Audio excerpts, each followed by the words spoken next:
Hello అండి విజ్ఞాన్ గారు.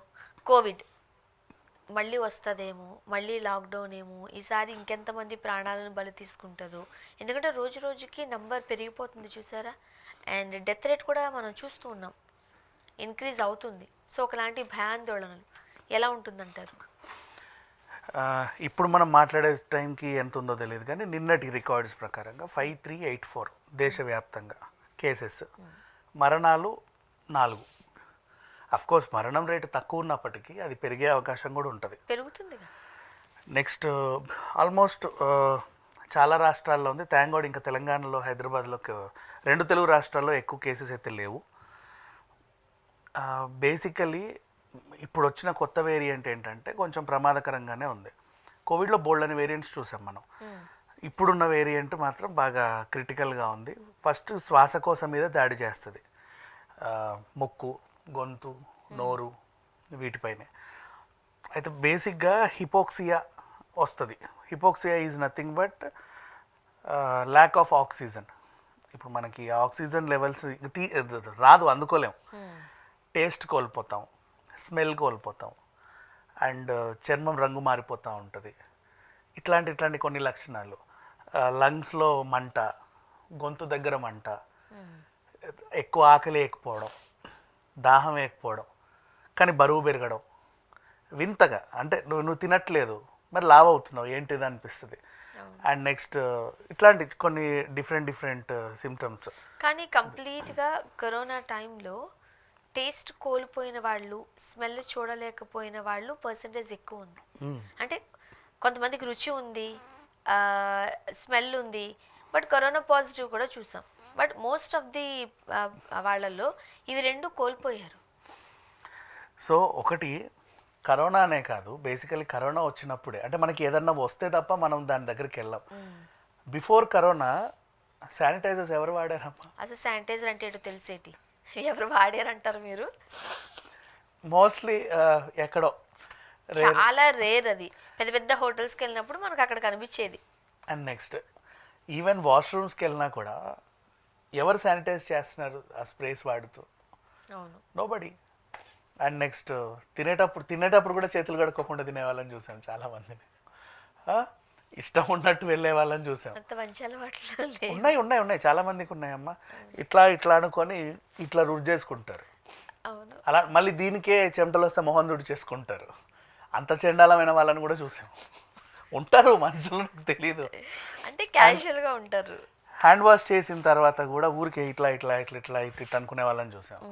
అంటే అంత హైజీనిక్ పీపుల్ని చూసాము. కరోనా టైంలో అవన్నీ మానేశారు చాలామంది, ఒప్పుకొని తీరాల్సిందే. అసలు ఏంటో తెలియని వాళ్ళకు కూడా శానిటైజర్ అంటే తెలిసింది. మాస్కులు అంటే ఏంటో తెలియని వాళ్ళు కూడా మాస్కులు పెట్టుకుంటారు. ఒకప్పుడు మాస్కులు అంటే నర్సులు పెట్టుకుంటారు అనేవాళ్ళు. ఎందుకు నర్సులు, డాక్టర్లు పెట్టుకుంటారు? అంతే, అది వాళ్ళదే. ఈ ఐటమ్ బిలాంగ్స్ టు దెమ్, అది మందికి అసలు పేటెంట్ హక్కులు వాళ్ళవి, మనం వాడొద్దు. ఏంటి అదేదో హాస్పిటల్ సామాన్లు ఉన్నాయి మీ ఇంట్లో అని అడిగేవాళ్ళు. ఇప్పుడు మాస్క్ ఖచ్చితంగా ఉండాలి ప్రతి ఇంట్లో. సెట్లు అమ్ముతున్నారు. ఇప్పుడు ఏమీ లేకపోయినా సరే మాస్క్ వేసుకుంటున్నారు. కొంచెం క్రౌడ్ ఉన్నారంటే మాస్క్ వేసుకుని వెళ్తున్నారు. అట్లీస్ట్ ఇంకొక సంతోషకరమైన వార్త ఏంటంటే ఆ మాస్క్ కూడా డ్రెస్ డిజైన్లు వచ్చాయి.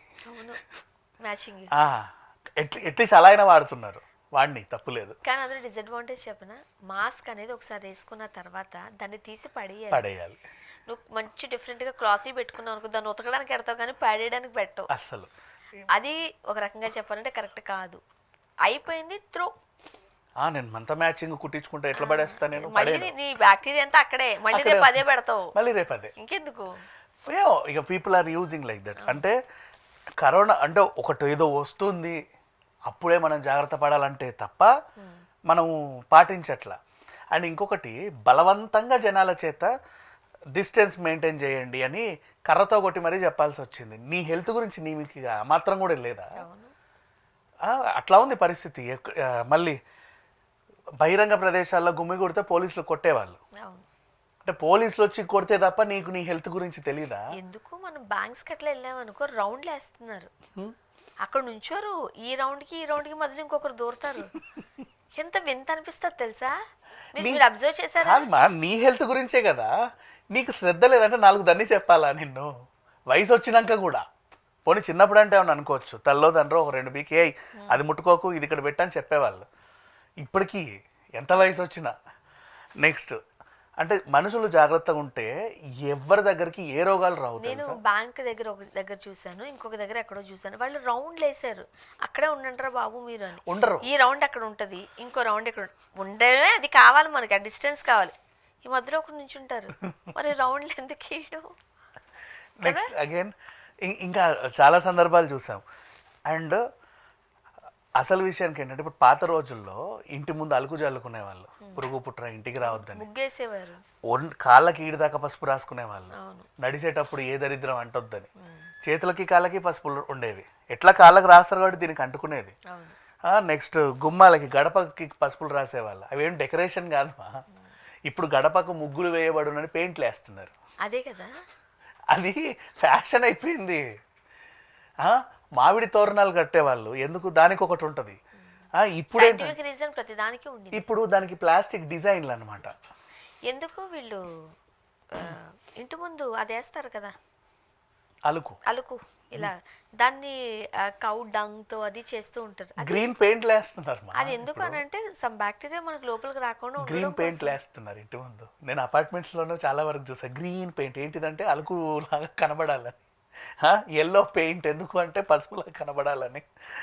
దానికి సపరేట్గా గడపక్క ముగ్గులు వేయబడును అనే ఒక గ్యాంగ్ కూడా ఉంటుంది, అదొక బిజినెస్ మళ్ళీ. సో మనం ముందే ఒక పెయింట్ ముగ్గు వేసేసుకున్నాం అనుకో, రోజు వేయక్కర్లేదుగా, ఆ ముగ్గు చల్లుతా. బంతులు, క్రిసాంతమం మంచి ఫ్లవర్స్ అవి, వాటికి కూడా ఒక సుగుణాలు ఉంటాయి. ప్లాస్టిక్ బంతులు పెట్టేస్తున్నావు, ప్లాస్టిక్ అరటి చెట్లు, ఇంకెందుకు ఏడవనా నీ బొంద దేనికోసం. సో మనుషులు ఇట్లా తయారయ్యా. మనకి కృత్రిమం అంటే ఇష్టం. ఎందుకురా ఇది పెట్టావంటే ఆ బంతులు 2 రోజులు అయితే ఇట్లా వాడిపోతాయి, ఆకులు ఎండి ఇట్లా అయిపోతాయి, అరటి చెట్టు ఇట్లా అయిపోతుంది, ఇది చూడు ఎప్పుడు మరి. అలా ఉండడం కాదు ముఖ్యం, అవి పెట్టడం వల్ల వాటికి ఒక అడ్వాంటేజ్ ఉంటుంది, అది నేర్చుకు చావండి ఫస్ట్, అది తెలియట్లా. సో పీపుల్ ఇలా ఉన్నారు. మనం మారితే ఏ రోగాలు మన దగ్గర రావమ్మా. ఎప్పుడైనా సరే, నాట్ ఓన్లీ కరోనా సిచ్యువేషన్ అనే చెప్పట్లా, సిచ్యువేషన్ ఎలాంటిదైనా సరే sanitise yourself, sanitise your home. And అదేంటి రేట్లు చూసుకుంటూ చూస్తారు, ఫ్లేవర్స్, స్మెల్ అవన్నీ చూసుకుంటారు. కానీ నీము లెమన్ గ్రాస్ వాడండి, దోమలు రావు, చక్కగా ఉంటుంది. అబ్బా ఆ స్మెల్ ఒక రకంగా ఉంటుంది అంటారు, అట్లుంటేనే క్రిములు రావు. ఇలాంటివన్నీ చేస్తున్నారు. సో మనం మారితే ఎప్పుడు కూడా మన దగ్గరికి ఏ డిసీజ్ రాదు. ఇప్పుడు ఈ కరోనా కదా, రేపు ఇంకేదన్నా పెద్దది రావచ్చు. ఏది ఫర్ ఎగ్జాంపుల్ ఇప్పుడు అరుంధతి సినిమాలో ఒక టైప్ ఆఫ్ రోగం వచ్చి ఊరంతా ఎలా అయిపోయింది, అలాంటి సిచ్యువేషన్ కూడా రావచ్చేమో, చెప్పలేము.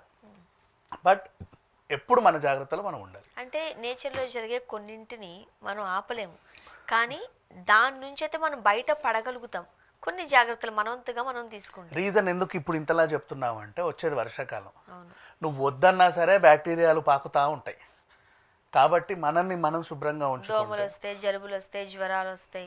మనం అనమా సీజనల్ ఫీవర్స్ అంటాం, దానివల్ల ఎంత కష్టపడాలి. దట్టు మరో పక్క కరోనా విజృంభిస్తోంది, దీనికి సీజన్ మారింది అనుకోండి, లంగ్ పవర్ తక్కువ ఉంటే పరిస్థితి ఏంటి. అంతే, కెపాసిటీ పెంచుకుంటే కాస్త వాకింగ్ చేయడం అన్నీ కూడా ఇంపార్టెంట్. మనకెందుకులే అని అనుకుంటే కష్టం. Thank you.